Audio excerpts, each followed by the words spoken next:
안녕하세요. 톡 쏘는 정치의 강정입니다.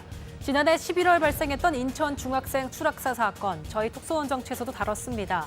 어제 가해 학생 4명에 대한 1심 선고가 있었는데요. 결과는 4명 모두 실형이었습니다. 4명의 가해자 중 상해치사 혐의를 인정하고 자백한 A군에겐 장기징역 3년, 단기징역 1년 6개월, B양에게는 장기징역 4년, 단기징역 2년이 선고됐습니다. 그리고 혐의를 부인한 C군은 장기징역 7년, 단기징역 4년, 그리고 D군에겐 장기징역 6년, 단기징역 3년이 선고됐습니다. 소년법 제60조에 따르면 2년 이상의 유기형에 처하는 경우 그 형의 범위에서 장기와 단기를 정해 신고하게 돼 있습니다. 장기는 10년, 단기는 5년을 초과하지 못하게 돼 있는데요. 장기 7년을 선고한 건 소년 범죄로는 중형에 해당된다고 합니다. 재판부의 판결 내용을 보면 가해 학생들에 대한 엄벌의 의지를 느낄 수 있는 대목이 눈에 띕니다. 78분이라는 장시간에 걸친 피고인들의 가혹행위는 성인도 견디기 힘든 공포라고 판단되며 피고인들은 피해자가 극단적인 탈출 방법을 선택할 가능성이 있고 사망할 가능성이 있다는 것을 예견할 수 있었다.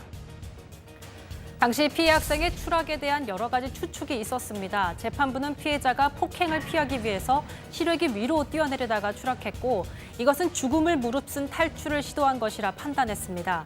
지난해 말 JTBC 스포트라이트에서 이 사건을 심층 보도했었습니다. 제보자, 목격자들의 증언도 검찰 조사 내용과 일치했습니다. 가해 학생들은 거의 1시간 20분 가까이 무차별 폭행을 가했고 심지어 피해 학생의 옷을 벗기는 등 수치심까지 줬습니다. 한 애가 때렸대요. 한 15대를 때리다가 소리를 안 내면 그대로 끝낸다고 했는데 소리를 내니까 그게 한 90대까지 갔나 봐요. 저쪽 철문에서 다른 사람이 들어오니까 살려주세요 그랬다고 그러대요. 사실은 뭐 바람 소리고 아무도 없었던 거예요. 그러니까 몽땅 달려들어서 때렸대요. 상당히 많이 맞은 거는 맞다. 뭐 바지를 벗겨서 한 거 맞고요. 침을 입안이나 뭐 이렇게 온몸에 뱉은 거 여러 군데. 더구나 당시 가해 학생 중 한 명이 피해 학생의 점퍼를 입고 나타난 게 피해 학생 어머니의 SNS를 통해서 알려지면서 가해 학생들에 대한 분노는 더욱 커졌습니다.